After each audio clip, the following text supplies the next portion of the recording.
On September 11, 2001, nearly 3,000 innocent Americans were intentionally murdered. Over 1,000 soldiers have died and thousands more have been maimed or wounded. We dedicate this video to their memory and to the capture, trial, and punishment of those responsible. Please join us in a prayer or moment of silence in tribute to them. In its final report, the 9/11 Commission ignored the following significant facts and questions that conflict with that report's conclusions. Why did a third skyscraper at the World Trade Center that was not hit inexplicably collapse? Building 7 at the World Trade Center was never hit by an airplane and had no significant fire. It was 47 stories high. It was constructed of steel. Yet at 5:30 p.m. it fell perfectly straight down into a small pile of rubble, just like a controlled demolition. Why did the Federal Emergency Management Agency lament that the specifics of the fires in World Trade Center 7 and how they caused the building to collapse remain unknown? Larry Silverstein, the leaseholder of Building 7 who collected insurance of $7 billion, is on tape saying he ordered the New York Fire Department to pull it, to destroy the building with explosives. In October of 2001, Scientific American told us that they just don't build them as tough as the World Trade Center. Considering that Meridian Plaza in Philadelphia burned fiercely for 19 hours yet never collapsed, how could the South Tower at the World Trade Center fall after burning less than 1 hour? How could the North Tower fall after burning only for 2? How could the jet fuel have caused the collapse when the Federal Emergency Management and other government agencies have stated that most of the jet fuel was gone in the initial fireball? Moreover, how could the fires have caused the collapse at all, since recent fire tests by Cardington found that a steel building survived fires in experiments with extreme temperatures beyond the range possible with jet fuel? Since the black smoke coming from the buildings means that the fire was oxygen-starved and could not have reached its maximum temperature of 1800 degrees Fahrenheit, and steel melts at a much higher temperature of 2500 degrees Fahrenheit, nearly 700 degrees hotter than the maximum temperature of the fire, how could cleanup crews have found melted steel in the basements? How could, days later, NASA satellite images show hot spots in the buildings that still exceeded the maximum temperatures possible? Explosives like C4, however, create temperatures of 3000 degrees Fahrenheit, which easily melt steel. Why did Fire Engineering magazine tell us that no steel building has ever been destroyed by fire, that the World Trade Center investigation was a half-baked farce? Why was all of the important evidence illegally destroyed, some before the investigation began? Why was $40 million spent to investigate Clinton's sex life while only $600,000 was spent on investigating the World Trade Center fires and subsequent collapse? Why did the entire 9/11 Commission spend only $15 million while expenditures on Clinton's lies exceeded $65 million? How could the airliner's impact have caused the collapse when wind gusts from storms had at times been greater than the impact of the airliners? Neither tower was bent, nor did they creak or groan at any time. Firefighters said they seemed sound and reported that there were no fires they couldn't control. How could the building collapse at the maximum speed of gravity? Each floor hit should have slowed the fall, just as if you drop a steel ball from the roof, it would fall faster without resistance. This couldn't have happened without explosives placed inside the structure. How could the concrete encased in a steel-framed pan with 2 layers of carpet over it, riveted inside columns of steel beams, welded together in a network with steel bands, be pulverized? How could steel beams and clouds of finely pulverized concrete come shooting out of the buildings at hundreds of miles an hour, traveling all the way to New Jersey? This is only possible with explosives. The buildings fell rapidly, according to the 9/11 Commission, because the bolts, rivets, and steel framework were weakened by the fire. If so, Then how could the concrete be pulverized and ejected at high speed, since the force to do that is greater than the force needed to shear the weakened steel, bolts, and rivets? How could the twin towers fall straight down when the damage and resulting fires were only to one corner, two sides? Only the tops of the twin towers should have fallen, and they should have fallen over, not straight down. In fact, the top of one tower did fall over onto Building 4, so there was no building weight to crush the floors below. So what caused the collapse of those floors? How could a hijacker find and hit the Pentagon whose flight instructor said, "I'm still to this day amazed that he could have flown into the Pentagon. He could not fly at all"? How could a pilot this bad have the flight controllers comment, "The steep turn was so smooth, it's clear there was no fight for control going on"? The complex maneuver suggests the hijackers had better flying skills than many investigators first believed. Why did NORAD fail to stop the attackers 4 times on September 11, 2001? 3 times after they knew the planes were hijacked and intent on mass murder. How could this happen when NORAD had successfully intercepted off-course and suspected hijackings 67 times during the year prior to 9/11, according to the Associated Press on August 13, 2002? Why did Condoleezza Rice lie that the U.S. had no idea that terrorists would use hijacked airliners when Richard Cheney was commanding war games on 9/11, chasing phantom hijacked aircraft? Why were our Air Force planes diverted from intercepting the real hijacked airplanes? Isn't it too much of a coincidence that the 4 hijacked aircraft had only 20% of their seats filled, while all other transcontinental flights that day had 70 to 90% of their seats occupied? Why did the New York Times not publish the results of a Zogby poll which showed that 66% of New Yorkers want the 9/11 investigation reopened? This poll also found that 49% thought that VIPs in the government knew ahead of time and let it happen. Thus, the final report does or will not answer many important questions and has many inaccuracies. Senator Mark Dayton of Minnesota officially complained. And their commission testimony 20 months later covered up those truths. They lied to the American people, they lied to Congress, and they lied to your 9/11 Commission. Senator Dayton gave a few examples of the lies that NORAD told the official inquiry. NORAD issued an official chronology which stated that the FAA notified NORAD of the second hijacking at 8:43. Wrong. FAA notified NORAD of the third hijacking at 9:24, according to your report. Wrong. FAA notified NORAD of the fourth hijacking at an unspecified time, and that prior to the crash in Pennsylvania, Langley F-16 Combat Air Patrol planes were in place, remaining in place to protect Washington, D.C. All untrue.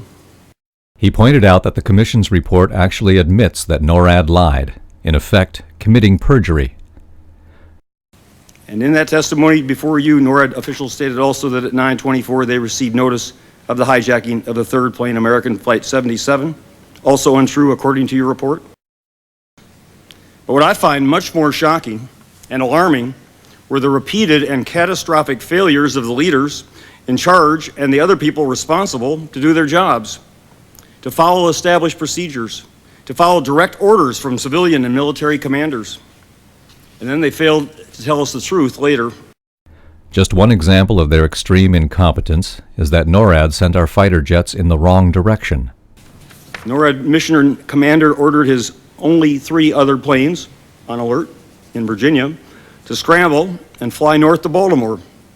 Minutes later, when he was told that a plane was approaching Washington, he learned that the planes were flying east over the Atlantic Ocean, away from Baltimore and Washington.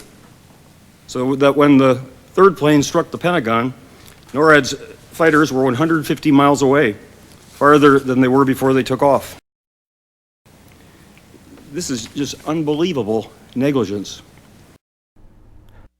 Some people dismiss these numerous acts of blatant incompetence while our nation was under attack as innocent mistakes. However, Senator Dayton pointed out that if we allow government officials to lie to us, and if we allow them to falsify documents, And if we allow them to be unbelievably, grossly negligent, it doesn't matter how many laws we pass or how much money we spend on commissions or investigations. And we can set up all of the oversight possible at great additional cost to the American taxpayers, and it won't be worth an Enron pension if the people responsible lie to us. If they take their records and doctor them into falsehoods, and if they get away with it. Senator Dayton is just one of the many skeptics complaining about the incompetence, the doctored reports, the lies, the cover-up. There are millions of people around the world who are disappointed with this dismal failure of the American government to protect us. Theodore Roosevelt warned us. To announce that there must be no criticism of the president, or that we are to stand by the president, right or wrong, is not only unpatriotic and servile, it is morally treasonable to the American public. Let's begin by looking at the news reports about the September 11th attack. Some events on September 11th were either ignored altogether or mentioned only briefly.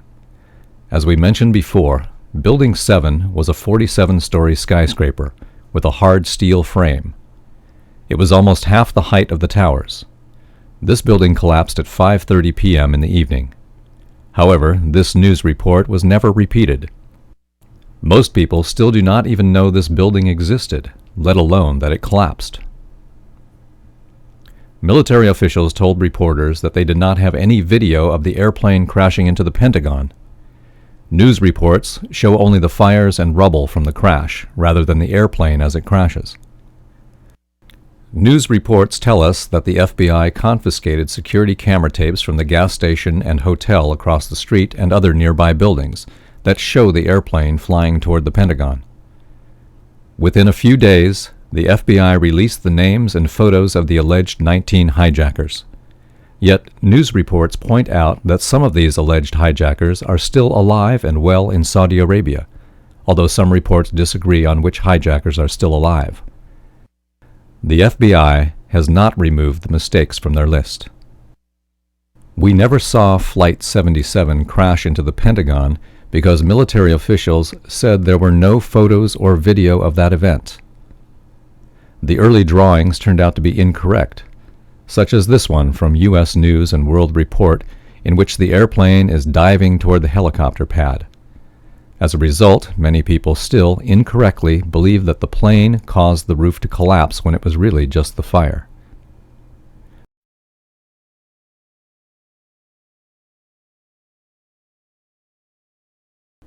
This computer simulation follows the official theory that Flight 77 flew a few inches above the grass and crashed into the ground floor. The pilot in a 757 is about 55 feet above and forward of the engines. It would take Superman skills to fly so close to the ground at 400 miles per hour.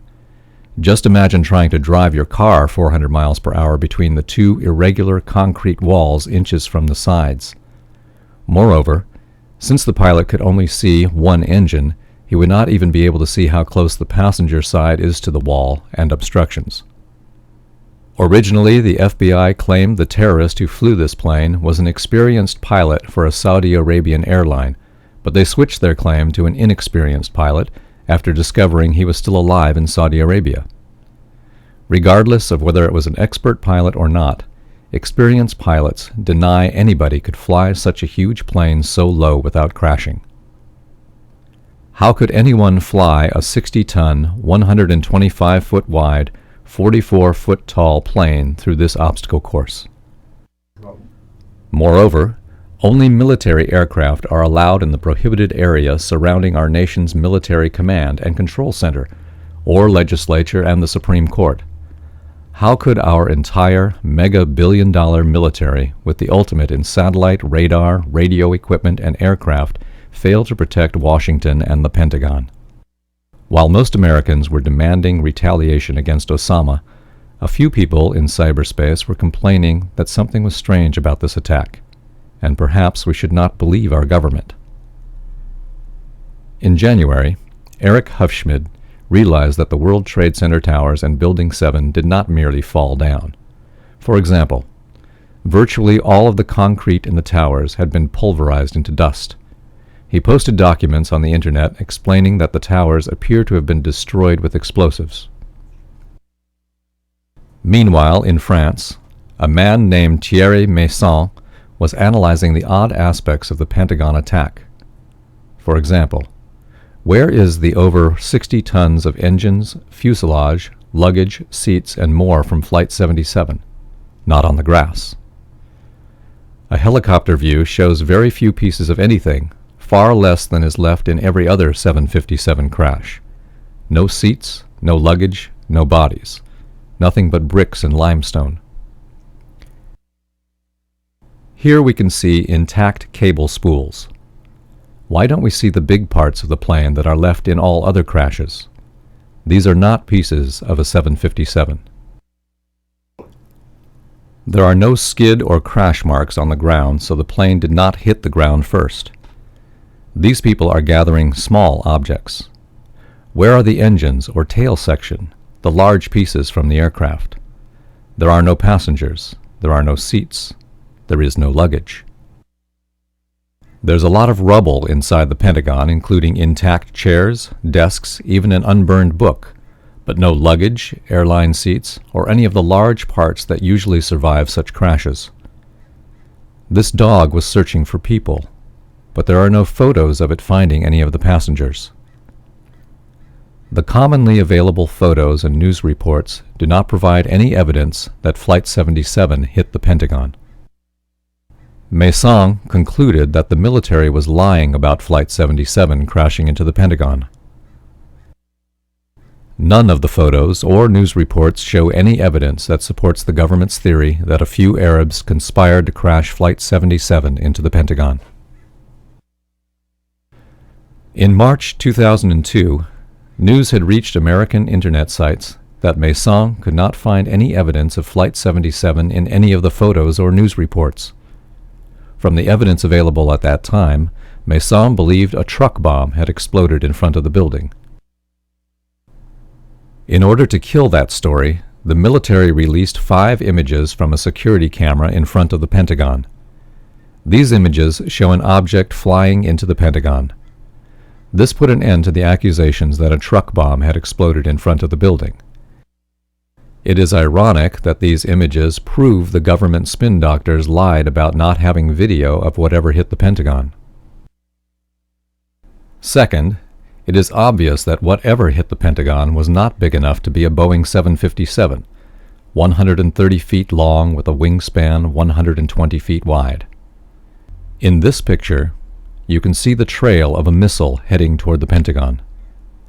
The FBI will not release this confiscated video from the security cameras from a nearby gas station, hotel, and other buildings. The only conclusion possible is that the government is hiding something. After analyzing the newly released surveillance photos, Meyssan published another book concluding that a drone hit the Pentagon. In September 2002, Eric Hufschmid released his book, Painful Questions, which shows that both the World Trade Center towers and Building 7 were demolished with explosives. It takes 2 weeks to 2 months to properly plan and place explosives for a demolition. If explosives were used, those explosives had to have been placed before the attack.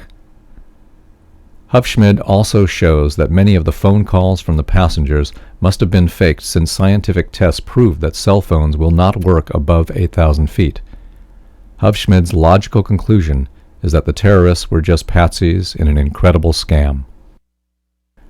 Books like these are often debunked as conspiracy theories. Dave Von Kleist, in his Power Hour radio show, has stated that there is a huge amount of evidence that Flight 77 did not hit the Pentagon. The government story that Flight 77 hit the Pentagon is more likely to be the real conspiracy theory.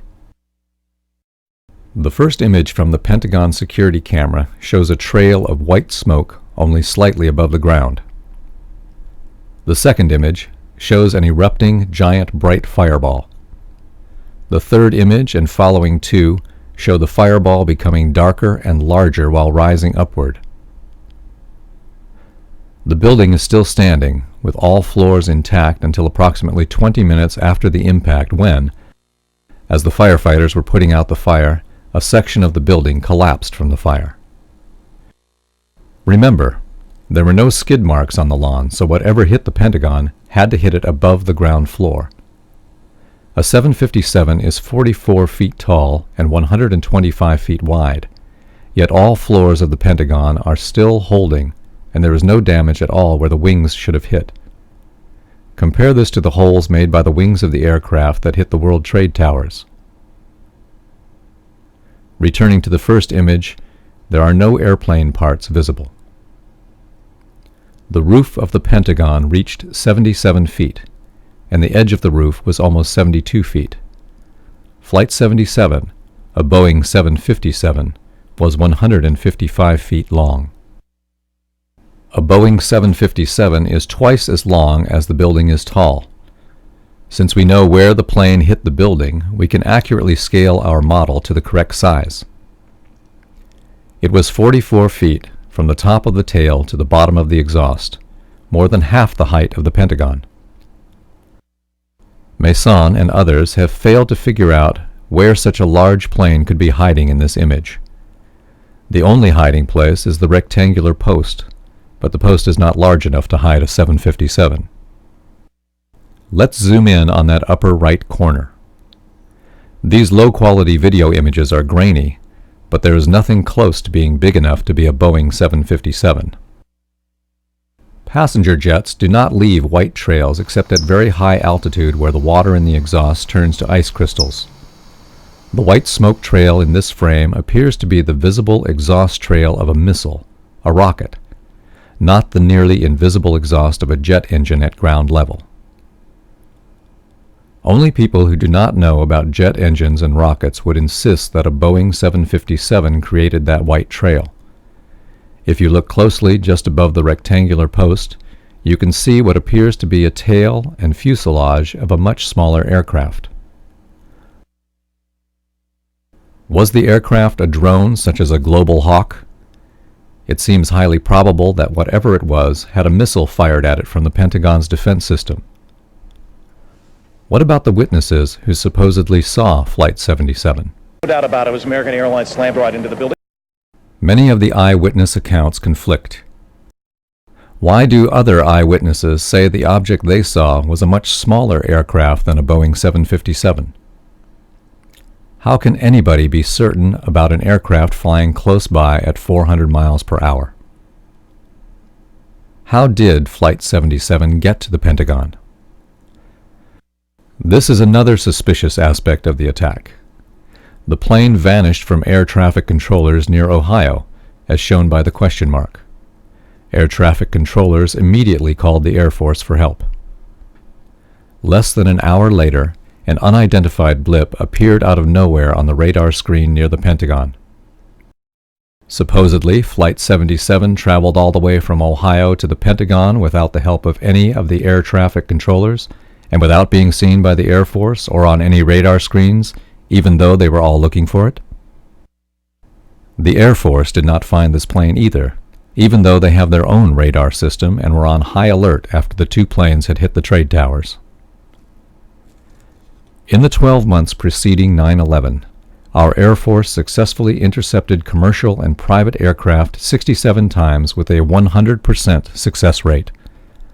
All of those interceptions took less than 20 minutes total time.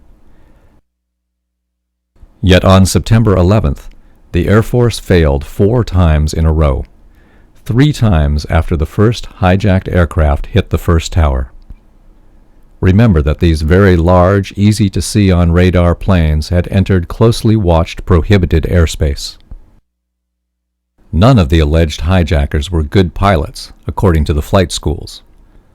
The person accused of flying into the Pentagon was failing his courses at the Arizona Flight School, but he continued to pay for training anyway. The New York Times quotes one employee. He didn't care about the fact that he couldn't get through the course. I'm still to this day amazed that he could have flown into the Pentagon. He could not fly at all. At 30,000 feet above the clouds, just finding New York or Washington is difficult without assistance from air traffic controllers. Yet these poorly trained, inept pilots executed perfect, highly skilled direct flight paths to their targets. This is the cockpit of a 757. No one can see through the clouds below. The terrorists received financial support from unknown people. But why would those mystery people not care that these terrorists were failing as pilots? The 9/11 Commission report tells us that finding out how and who financed them is not important. That's like saying the general giving the orders is not important. Captain Russ Wittenberg was a pilot for the Air Force, Pan Am, and United Airlines. He flew both the 757 and the 767 airplanes that were hijacked on September 11th, so he knows how much practice is needed to fly those planes.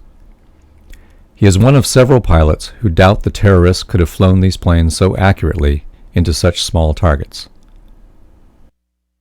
He also doubts that these pilots, ex-military known as men who could handle themselves in a fight, would give up the cockpit to a couple of guys with razor blades, since that would put everybody in danger, not just a couple of hostages. Remember, the hijackers were so dumb and clumsy that their instructors said they could not fly at all.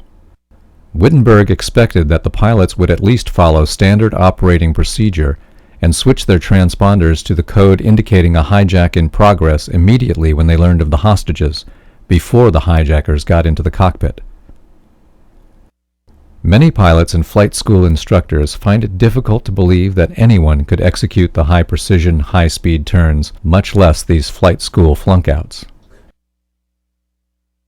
Daniel Hopsicker shows that the flight school in Venice, Florida, had connections to the CIA and was operated by an ex-con from Holland. Let's now consider the pilot's risky approach to the Pentagon. The Pentagon is surrounded by tall buildings, trees, and highways. It would be foolish for a poorly skilled terrorist to fly only inches above the ground. It would be best to remain a few hundred feet above the ground and then dive into the Pentagon. The orange arrow shows the direction he was flying when he crashed. This photo makes it easier to realize that the surest way to crash into the Pentagon is to dive into it while aiming for the center of the 5 rings, unless the Pentagon has a defensive missile system. The released photos show a missile fired at an aircraft. If the attacking aircraft had come in high, it would have been blown out of the sky long before it got close. Therefore, the terrorists decided to fly along the ground like a cruise missile to avoid being shot down. How did they know? The additional problem and coincidence with hitting this particular area was that his plane was coming from another direction, so he had to make a 270-degree turn in order to hit that side of the Pentagon, the only empty section of the Pentagon due to renovation. It would have been easier to hit Donald Rumsfeld's office, the side it was originally heading for. The risky, acrobatic maneuvers of this airplane is enough to convince most people that no human was in control of it. It is doubted that even the best Air Force pilot could fly a 757 a few inches above obstacles at 400 miles per hour. But the piloting system used by cruise missiles and drone aircraft can. Flight 77 looks small in this computer simulation because the Pentagon is the largest office building in the world. More than 20,000 people work there. Many cities do not have as many people as this building. The high concentration of people means that crashing an airplane into the Pentagon could kill thousands of people. Yet the terrorists hit the only portion of the building that was almost completely empty because it was being renovated. If the terrorists crashed into any other area of the Pentagon, thousands more may have died. Furthermore, one of the purposes of the renovation was to increase the strength of the windows and walls to make them better able to withstand an attack. Intended or not, this was a perfect, full-blown test of 1. A cruise missile-like system, 2. The Pentagon's defensive systems, and 3. The fortification methods being used to strengthen the Pentagon. To summarize, the pilot knew he had to take a tremendous risk by flying only inches above the ground at 400 miles per hour, then did a spectacular 270-degree turn to hit the strongest part of the Pentagon with the fewest number of people in it. One amazing coincidence after another. These terrorists hit the trifecta, then went unbelievably out of their way to squander most of their winnings. The shuttle shattered 40 miles above Texas while traveling perhaps 12,000 miles per hour. Pieces of the shuttle and the astronauts were found over hundreds of square miles. By comparison, the passengers and debris from Flight 77 were confined to a very tiny area. But where are the pieces? There were only 7 astronauts, but pieces of their bodies were found. There were 64 people on Flight 77, but there is no sign of their bodies, or even their blood. This area is the corridor between rings. There is nothing in this rubble that looks like Flight 77 or pieces of luggage. This hole was supposedly created by Flight 77, but nothing in the rubble would support such a theory. Another photo of building materials and office furniture, not pieces of airplane. Inside the offices, the only rubble we find is construction material. There are only a few photos that show scraps that appear to be from an airplane. For example, this is supposedly a piece of the skin of Flight 77. However, this metal is too thin to belong to such a large airplane. Look at a blade of grass to see how small this piece is. Too small to come from a 757. Captain Russ Wittenberg, who flew 757s among other planes, took this photo to an airport to figure out which part of the plane this scrap came from. He couldn't. These planes are 155 feet long and 60 tons when empty. The engines are 9 feet in diameter, and they have heavy steel components. The small figure next to the engines is a 6-foot-tall man to show how large these engines are. The landing gear also contains massive metal components. Even if this scrap belongs to Flight 77, where is the rest of the airplane? How can 60 tons of metal disappear? Airplanes do not vaporize. Flight 77 also had several tons of people, freight, and luggage. Where are they? We see intact books, desks, and office furniture. This delicate scrap looks like it belongs to a Global Hawk or similar-sized drone or cruise missile, not a Boeing 757. The circular object behind the firefighter is supposedly part of the engine of Flight 77. Only one of these engine objects was found, but Flight 77 had 2 large engines, not one small engine. Some say it is a part of the 757's auxiliary power unit, but it is not the right size for that either. Is it a coincidence that a Global Hawk-type aircraft has just one small engine approximately this size? This piece of landing gear was found inside the Pentagon, too small for a 757. This tire rim was also found inside. While it is the correct type for a 757, it appears to be too small. In no way does this debris prove that Flight 77 crashed into the Pentagon.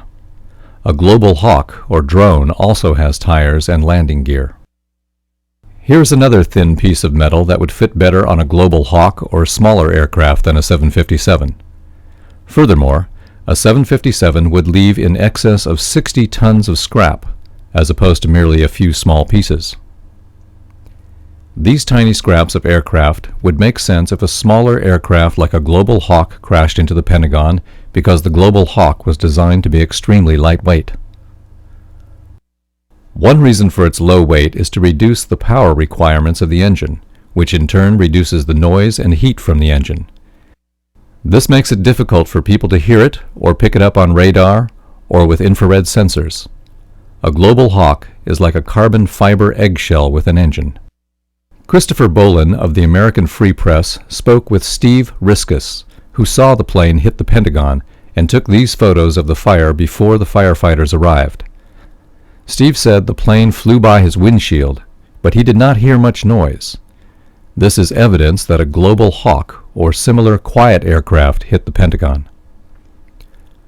By comparison, the first plane to crash into the World Trade Center was recorded on video because a cameraman heard the incoming plane before it reached the North Tower. The microphone of his video recorder also picked up the screaming sound of its engines. However, that plane never came closer to him than about 1,000 feet, whereas the craft that hit the Pentagon flew only inches above the cars. A video available at Blockbuster shows the first airplane hitting the North Tower. The video is called 9/11, the filmmaker's commemorative edition. Here is a sample of it.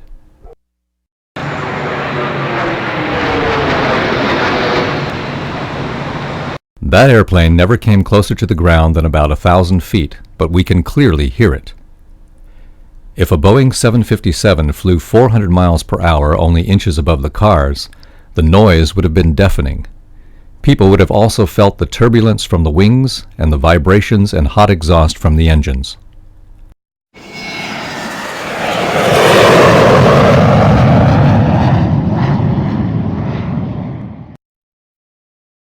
In some respects, this photo resembles those from other disasters. Specifically, most of the people are dressed to deal with fire, or they have gloves and work boots. There are no secretaries in business attire, nor are there any children.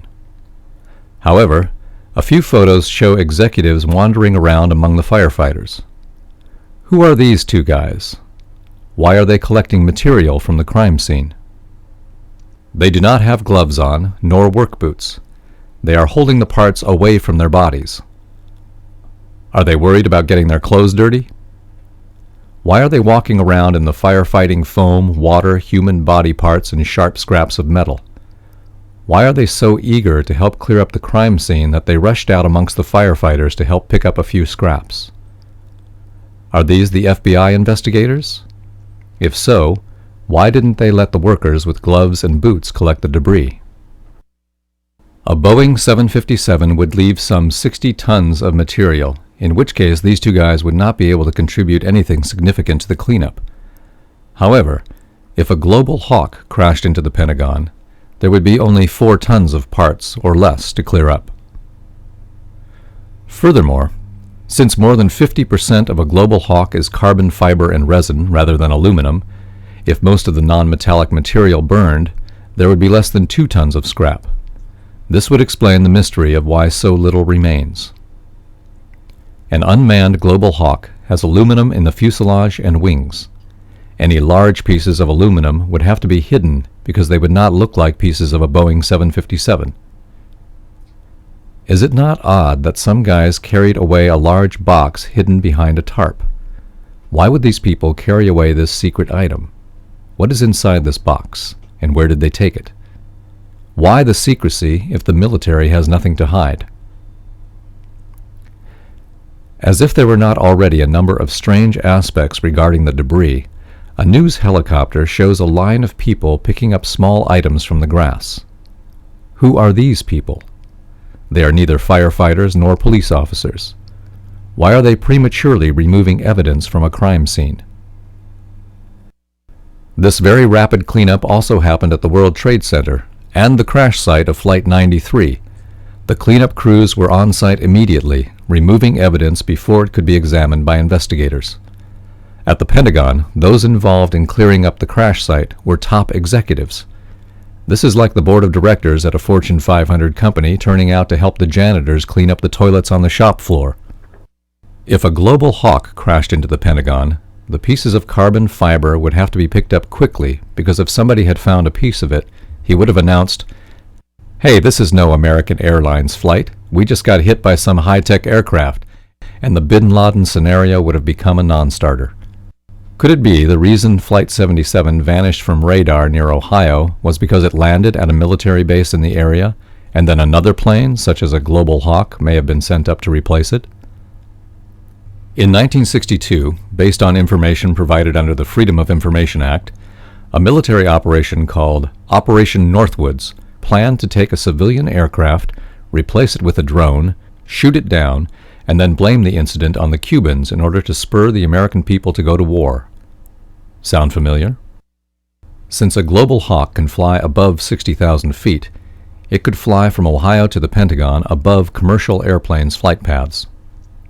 Since it is small and more than 50% carbon fiber, it is not as noticeable on radar as commercial airplanes, especially when flying at 60,000 feet. This would explain why the air traffic controllers never noticed it on their radar as it traveled to the Pentagon. Or maybe it took off from another field close by?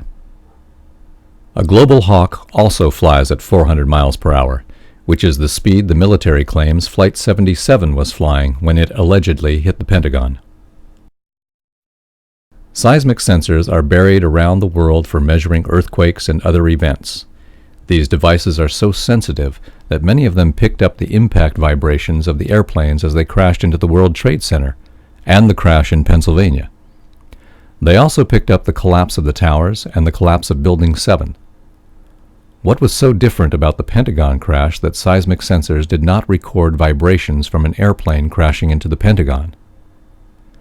Scientists who analyzed the data reported, "Despite detailed analysis of the data, we could not find a clear seismic signal." A seismic station near the Pentagon does not show any clear sign of an airplane crash. A different station shows a blip that might be an airplane crash at 9:39, and a third station shows absolutely nothing. The blip in the middle graph, which is colored red to make it more visible, appears to be a possible airplane crash. But the scientists who analyzed the data claimed that it occurred at too high a frequency. If it was not an airplane crash, what was it? Another ongoing operation? 6 global hawks were built as of December 2002. If one of them crashed into the Pentagon, there should be one less in the inventory. Reporter Christopher Bolin spoke with the Air Force in December 2002, and they admitted that 2 global hawks were lost in ongoing operations. Not surprisingly, the Air Force refused to explain what those ongoing operations meant. As previously mentioned, Flight 77 vanished from air traffic controllers' radar screens near Ohio. Nearly an hour later, it was noticed on radar near Washington, D.C.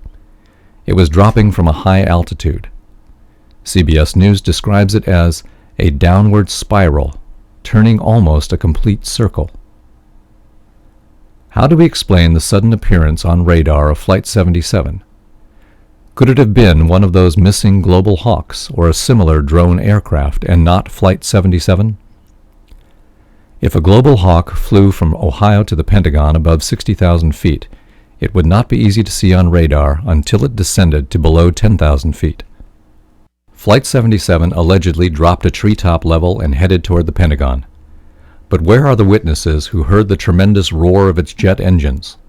The lack of noise suggests that this was not Flight 77 at all, but instead one of those missing global hawks, which are very quiet. As the global hawk crossed into Pentagon property, a missile may have been fired at it. Does the Pentagon have missiles in its security system? The missile would have shattered the global hawk and incinerated its carbon fiber. But just in case small pieces survived, people would have to check for scraps. The fuselage of a drone has an aluminum frame, so if a large piece of it survived, it would also have to be concealed. While a global hawk and a missile can explain what happened at the Pentagon, where are the passengers and crew of Flight 77? Before trying to answer that question, consider that the bodies of the Pentagon employees who died in the attack were shipped to a morgue in Virginia, and then we were told they were shipped to a morgue in Dover, Delaware, which undertook the final autopsies. Why the shuffling of dead bodies? Next, consider that dental records, DNA analysis, and other methods were used at Dover, Delaware to identify the body parts, and the investigators claim to have identified body parts of the passengers of Flight 77. If Flight 77 landed near Ohio, the passengers' bodies could then have been shipped to the morgue in Dover, Delaware, at the same time the dead Pentagon employees were also being shipped to Dover. The people in Dover would never realize that the bodies were coming from different locations. Building number 7 at the World Trade Center was a 47-story building with a steel frame. No airplane crashed into it, nor did the towers fall onto it. However, this building disintegrated on September 11th.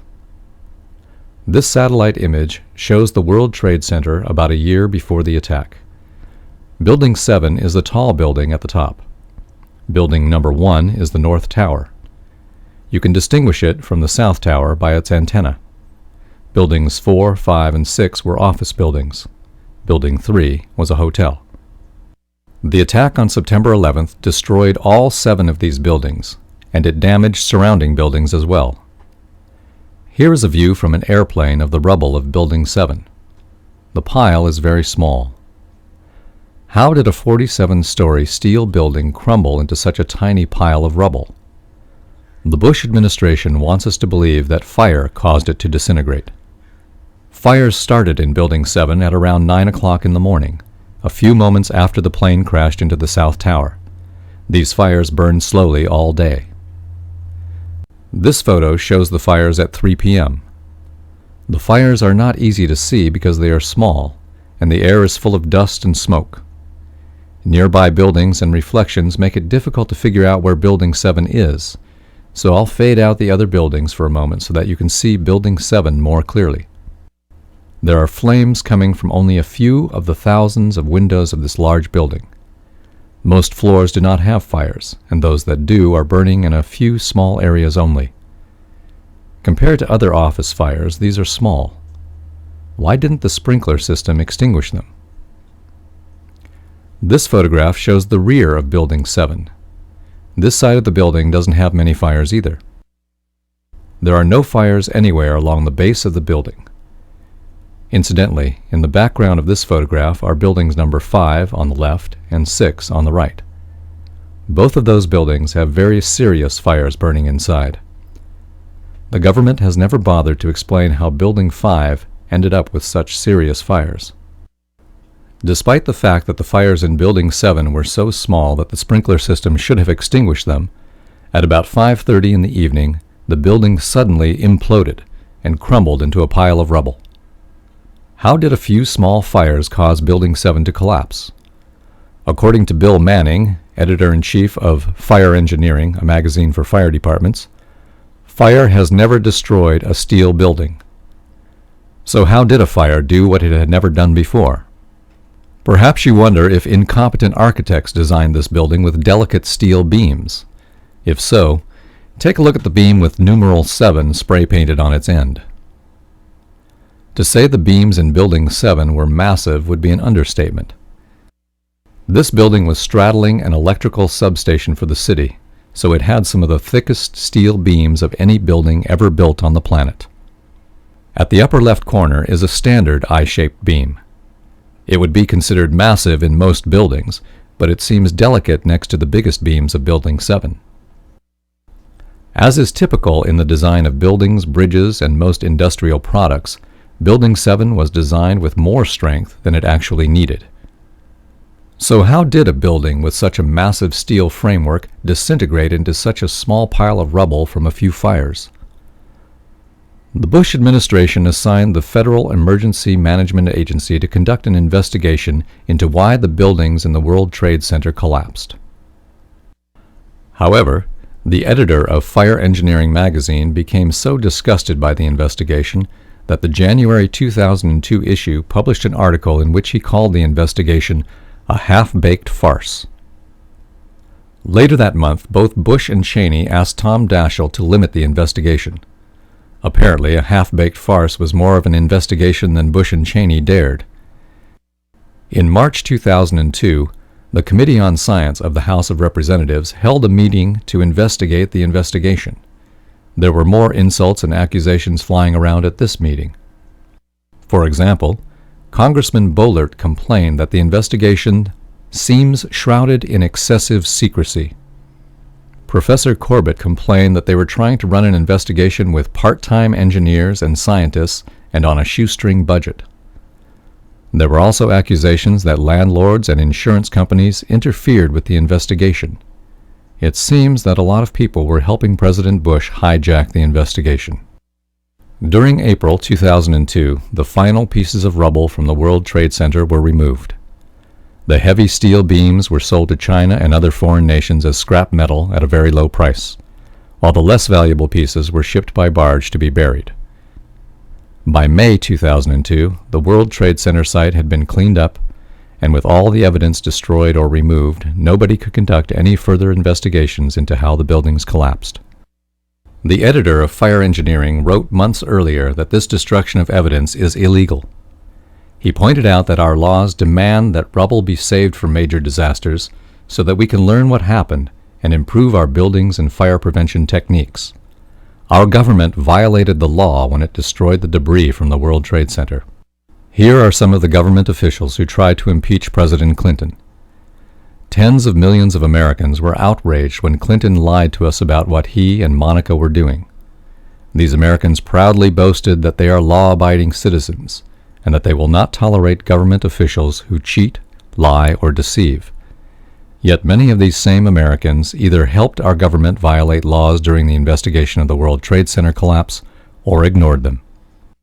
Ken Starr spent over $40 million investigating the sexual activities of President Clinton. Why didn't Republicans advocate giving money to the investigators of the World Trade Center collapse? Why did they have to depend on part-time scientists and a shoestring budget?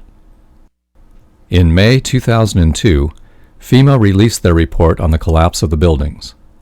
Not surprisingly, the report does not explain anything.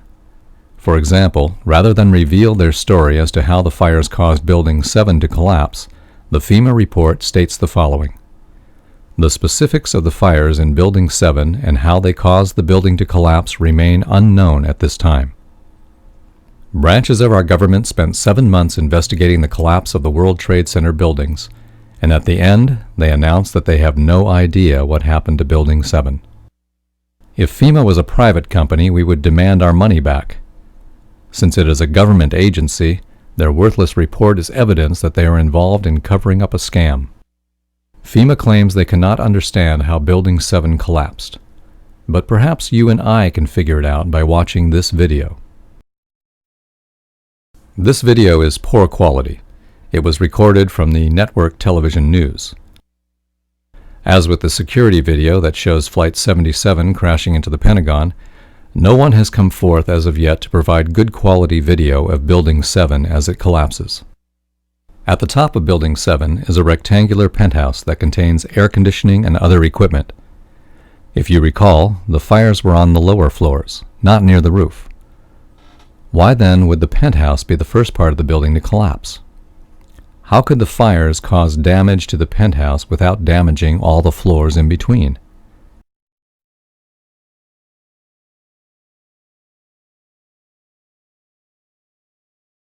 Here's a different view.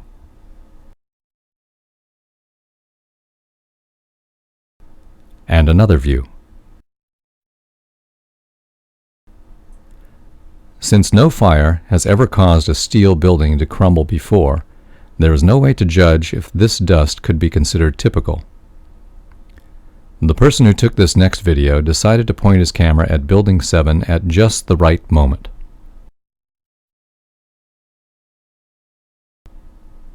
If you've never seen a demolition of an old building, there's a DVD called What a Blast that shows how buildings are imploded using shaped explosive charges. This can sometimes take weeks to prepare. Notice that the dust comes from the base of the building, just as with Building 7. Also, the building falls down very quickly because the pieces are free-falling. The demolition charges are placed to cause the middle of the building to fall first in order to pull the outer walls inward. PBS has a documentary called America Rebuilds, in which Larry Silverstein, the landlord of Building 7, explains what happened. I remember getting a call from the fire department commander telling me that they were not sure they were going to be able to contain the fire. And I said, you know, we've had such terrible loss of life. Maybe the smartest thing to do is pull it. And they made that decision to pull, and then we watched the building collapse.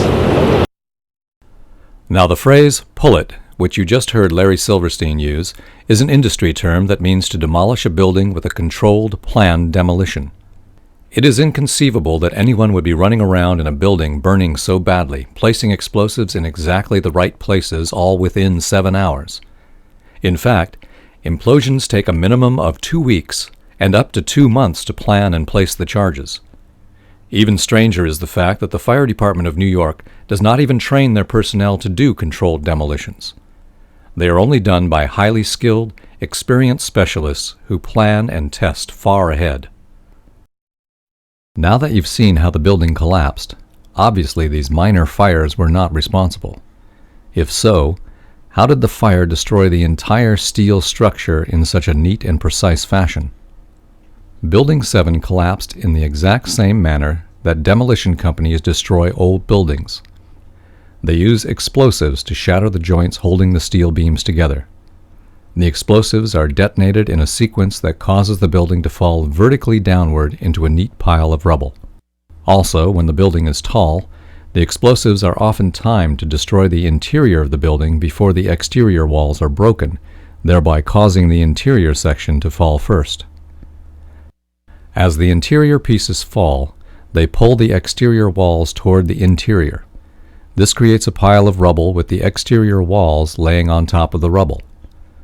Photos of the rubble from Building 7 show exactly that, namely, the exterior walls lying on top of the debris from the interior.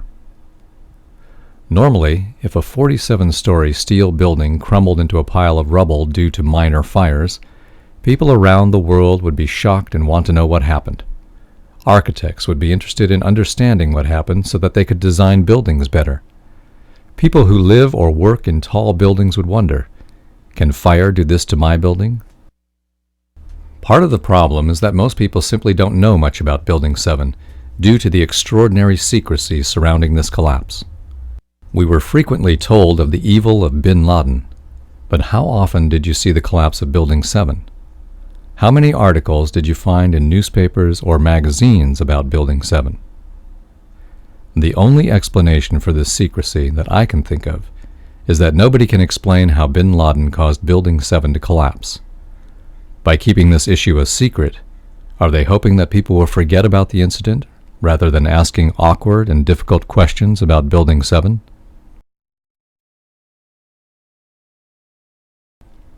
Why the secrecy about Building 7?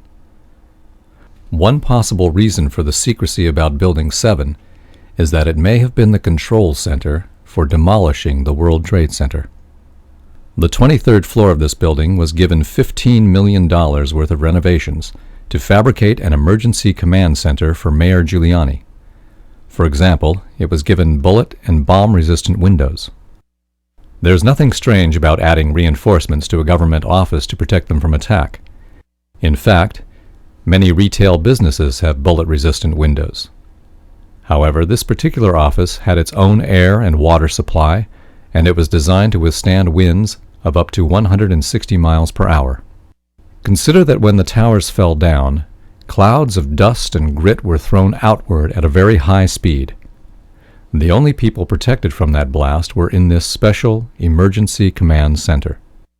Of course, the city government claims that the entire building was evacuated at 9 in the morning, so nobody was inside this special reinforced bunker when the towers collapsed. This means that the city spent $15 million on this special reinforced bunker, and then everybody abandoned it just when it would have been useful. But did everybody really abandon Building 7? It would have been a most suitable place for people to supervise the attack because the 23rd floor provided an excellent view of the area, and the occupants were protected from the dust and the debris. To make the situation even more suspicious, as explained in the book Painful Questions, the flight paths of the two airplanes that hit the towers appear to have been on a course toward Building 7, as if this building was broadcasting a homing signal. The government's explanation for how the towers collapsed is often referred to as the pancake theory. The report created by FEMA has only 2 diagrams to explain this theory. The first diagram shows a fire, and the next diagram shows a floor falling down onto the floor below it. Supposedly, the falling floor breaks the joints holding the floor beneath it, and then both of those floors fall to the floor below that, which breaks that floor, and so on, eventually creating a stack of floors at the base of the building. The problem with this theory is that photographs of the South Tower show that the top section broke off and fell, landing on top of building number 4. However, just as FEMA did not bother to explain what happened to building 7, FEMA did not bother to explain what happened to the South Tower. The towers did not simply fall down or break into pieces. Rather, as jets of dust flew out the windows at extreme velocity, that portion of building disintegrated.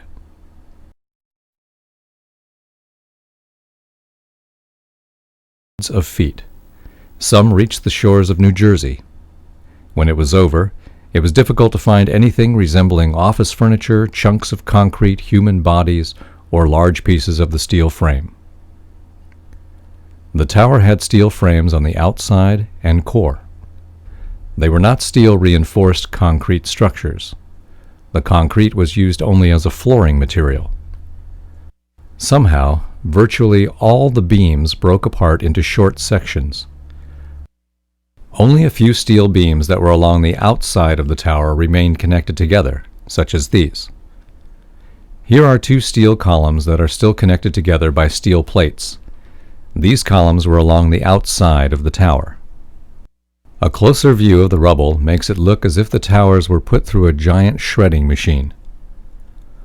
What happened to all of the office furniture? Where are the elevators? And what about the staircases?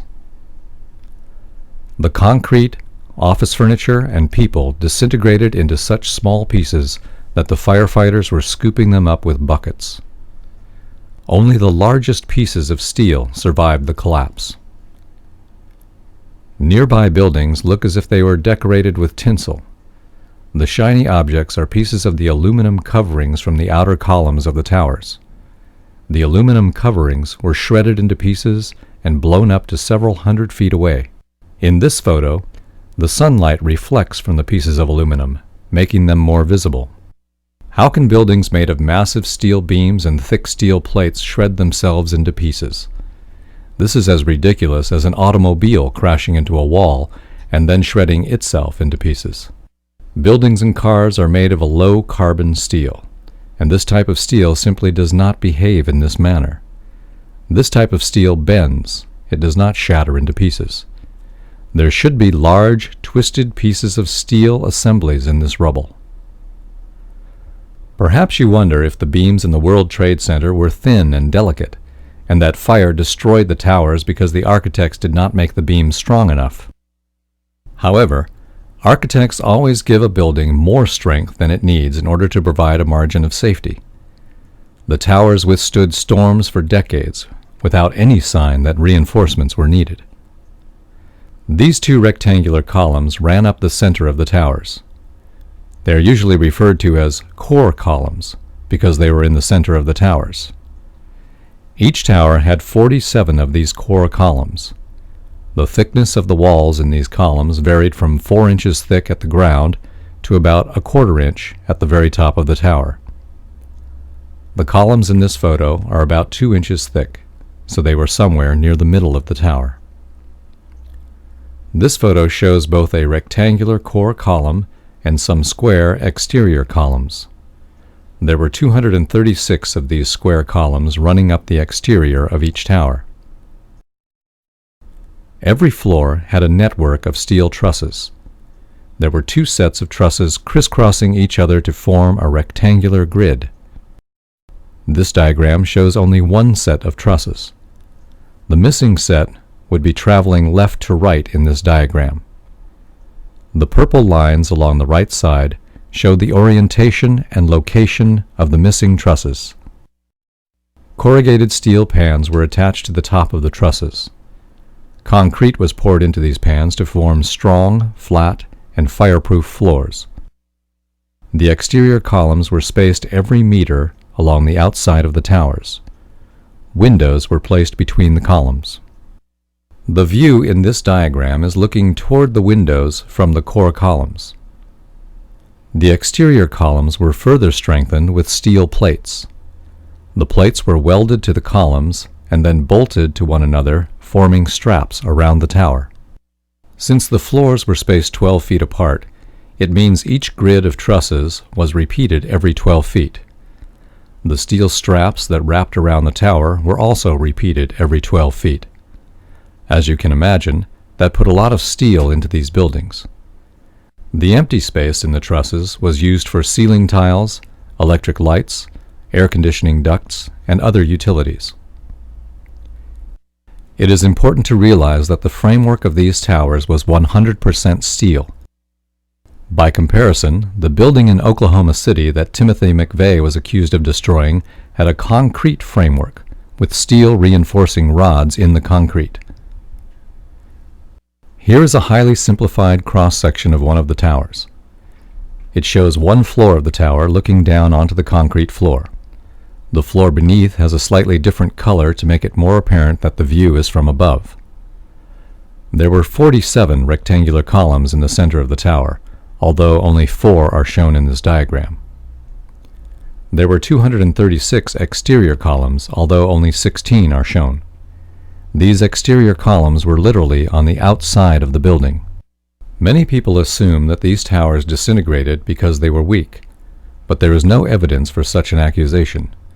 Rather, the photos and the descriptions from the people inside the towers prove that these towers were so strong that when the airplanes crashed into them, each tower merely swayed a bit in the opposite direction and then swayed back to their normal position.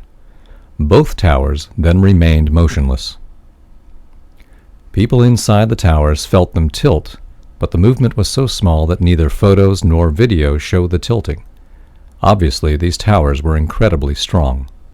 According to the engineering websites that have technical data for these towers, the wind force that these towers had to withstand was greater than the force imparted on the towers by the airplanes. In other words, a strong enough wind put more stress on the towers than those airplanes. So what caused these strong buildings to shatter into pieces? The official explanation is that fire did it. Since no fire has ever destroyed a steel structure before, and tests with jet fuel also could not, how could a fire destroy buildings strong enough to handle the crash of a modern, wide-bodied jet airliner? The only difference between the fires in the towers and conventional office fires is that thousands of gallons of jet fuel had splashed inside the towers. Is jet fuel capable of creating some type of monster fire that destroys steel buildings? Let's take a look. This hole was created by Flight 11 when it crashed into the North Tower. This hole is dark, not brightly colored with flames from a fire. If a fire destroyed these buildings, why are there so few flames? Why are these holes so black? As I describe more thoroughly in the book, the photos provide evidence that the fires were small. This photo is an example. Let's zoom in for a closer look. There is a woman standing in the hole created by the engine of the airplane, and she is alive. On the floor above her and to her left is a man, although he is more difficult to see. Let's zoom in on that woman. She appears to be wearing white pants and has long hair. There is no sign that her clothes or hair have been burned. It appears that there is another woman lying on the floor and looking over the edge, but the photo does not have enough detail to be certain. These women seem to be looking down at the ground. Some reports say that up to 200 people jumped out of the buildings. These women may be wondering if they were jumping into a giant net that the firemen had set up for them. On the floor above these women and to their left is a man standing in a broken window. The Boeing 767 that hit this tower was a large airplane with about 80 tons of metal, people, and luggage. The plane slammed into the tower at over 400 miles per hour. Pieces of the aircraft, flooring, and office furnishings would have flown 2 or 3 floors. Anybody in the path of this flying debris would have been killed. The thousands of gallons of jet fuel that sprayed into this area and then caught on fire would have certainly incinerated many people also. The only way anybody could survive this airplane crash was if the flying debris and the fireball did not reach them. Since at least one man and woman survived, and since they were on different floors, they prove that the fires and airplane debris did not extend throughout the entire area of the crash zone. Furthermore, these people walked to the hole from wherever they were at the time of the crash. How could this woman walk through burning jet fuel? How could she survive fires that were so intense that they were allegedly capable of destroying a steel structure? To put that another way, how could a fire destroy a massive steel structure if it was not capable of destroying human life? Obviously, some areas were not soaked with jet fuel, and as we stated before, the fires were not everywhere. This would explain why the holes were so devoid of flames. We can see this woman because she was brave enough to walk to the very edge of the hole, but there may be other people further inside who are staying away from the hole. We can see this man because he is next to a broken window, but we cannot see into the windows because of the glare, so it's possible that there are other people near him or behind the glass. What are the chances that only 2 people survived the airplane crash and fires, and both of them were coincidentally caught in this photo? It would seem that other people also survived, but we cannot see them. They may be trying to get down the stairs. As is explained in more detail in the book, there is no evidence that the fires in these towers were extreme. In fact, the fire in the Meridian Plaza office building in Philadelphia in 1991 was much worse, and that stood firm with little fundamental structural damage. The fire in the South Tower was so small that it did not even spread from one side of the floor to the other. The people who jumped out the windows created the illusion that the fire was so intense that they would rather jump than be burned by the fire. However, the photos do not show fire in the area where these people were jumping. Rather, the photos show lots of smoke. The smoke and the lack of flames are evidence that the fires were not getting enough oxygen. This would cause the plastic and rubber to create toxic fumes. This in turn could cause people to jump to avoid a slow, agonizing death from toxic smoke. The maximum temperature hydrocarbons can reach in the atmosphere is about 1800 degrees Fahrenheit. However, that maximum temperature can be reached only when the hydrocarbons and the air are mixed in perfect proportions. These perfect proportions are reached only in a few controlled situations, such as on a kitchen stove. This produces flames that are clean and blue rather than yellow. Even though stoves reach the maximum possible temperature, they do not melt or shatter into pieces. So how could even lower temperatures cause the towers to disintegrate? Controlled Demolition is a company that demolishes old buildings. They demolished the building in Oklahoma City that Timothy McVeigh was accused of blowing up. They were also hired to clean up the mess at the World Trade Center. They developed a special explosive and technique for using it for demolishing steel structures. They are so proud of this technology that they trademarked its abbreviation. Their British division describes the technology as follows. Our Drex systems segment steel components into pieces matching the lifting capacity of the available moving equipment. In other words, if your trucks can hold pieces of steel up to 24 feet in length, then this company will cause all steel assemblies to break into sections of 24 feet or less. Look at the rubble of the World Trade Center. Is it a coincidence that the entire steel framework of both towers broke into pieces no longer than the trucks that were hauling them away? Only a few of the thousands of pieces had to be cut with torches.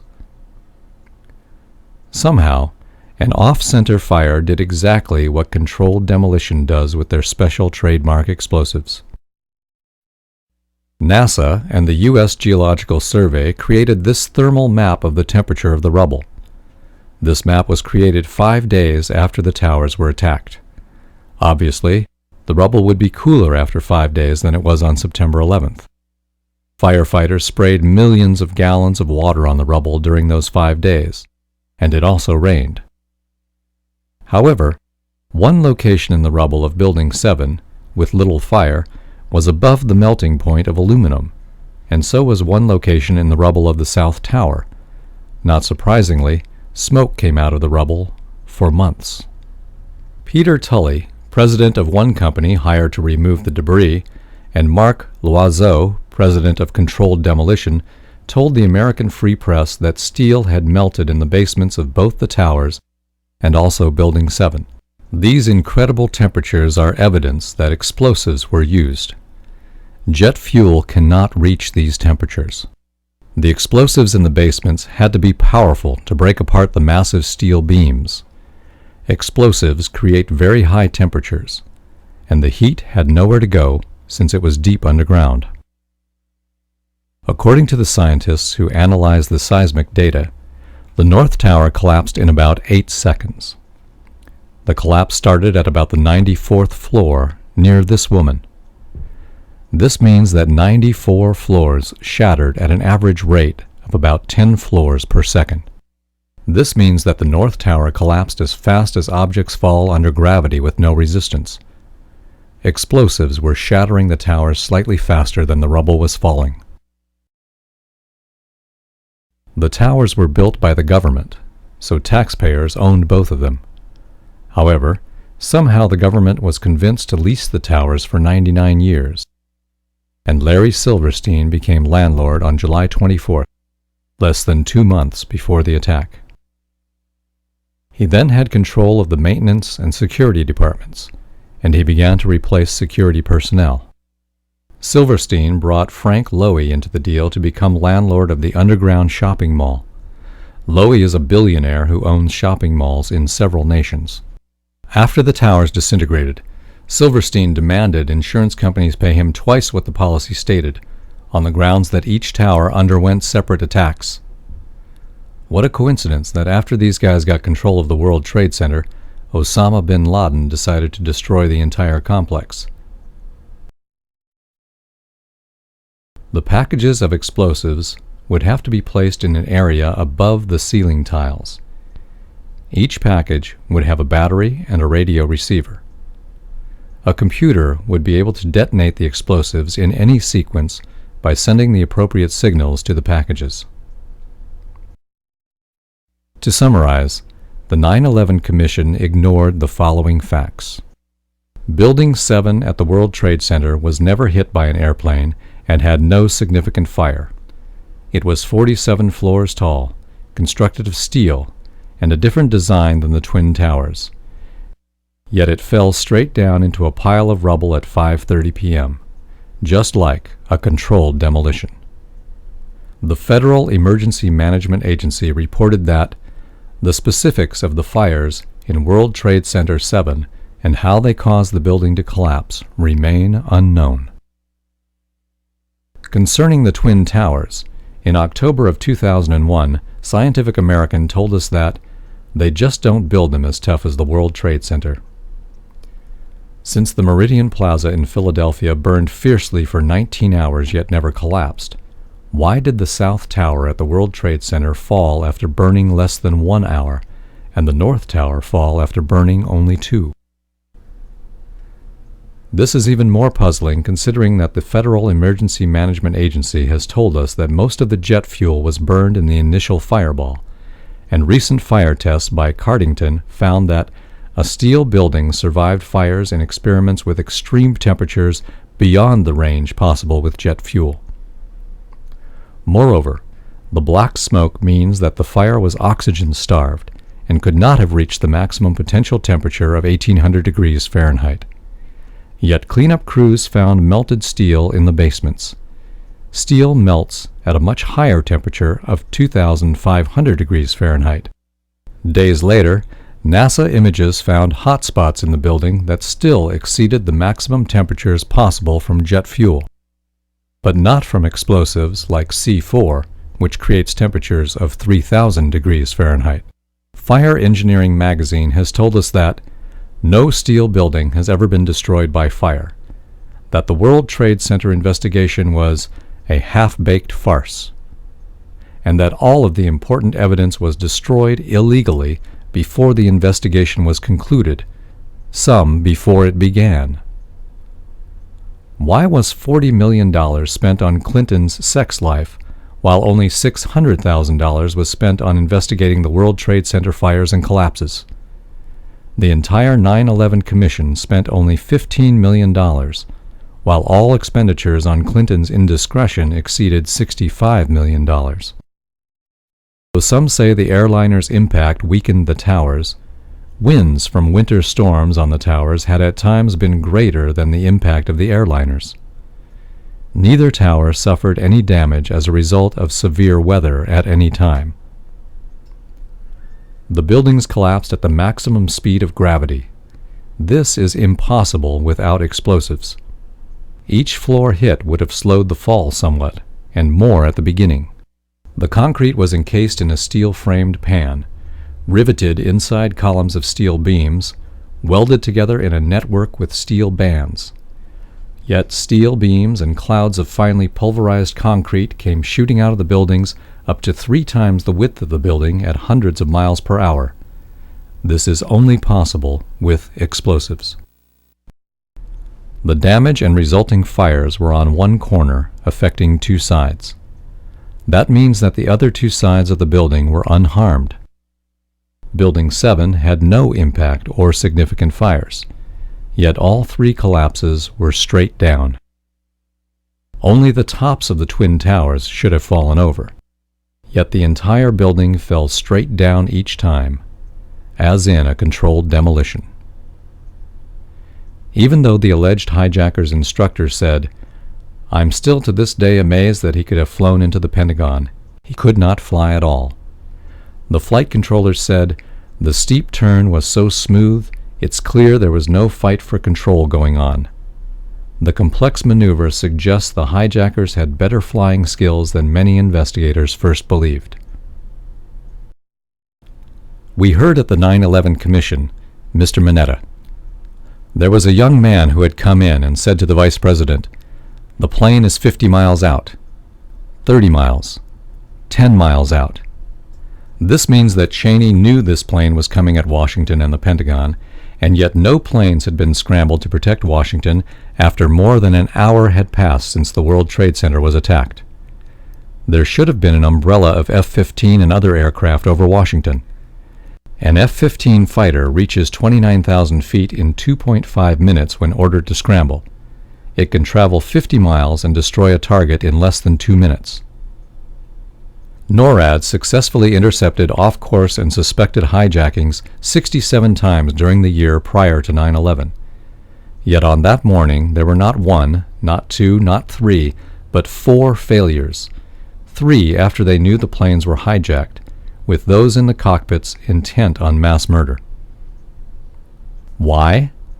Because, as Michael Rupert details in his book, in Crossing the Rubicon, Richard Cheney was commanding NORAD war games that diverted our Air Force from intercepting the hijacked airplanes. A Zogby poll reported that 66% of New Yorkers wanted the 9/11 investigation reopened. Moreover, it found that 49% thought that VIPs in the government knew ahead of time and let it happen. Thus, the final report of the 9/11 Commission does not address many important questions. It is an insult to the victims of these terrible tragedies. Please help us catch the real terrorists of 9/11. Go to reopen911.org or call 1-888-INVESTIGATE and sign the petition to have the 9/11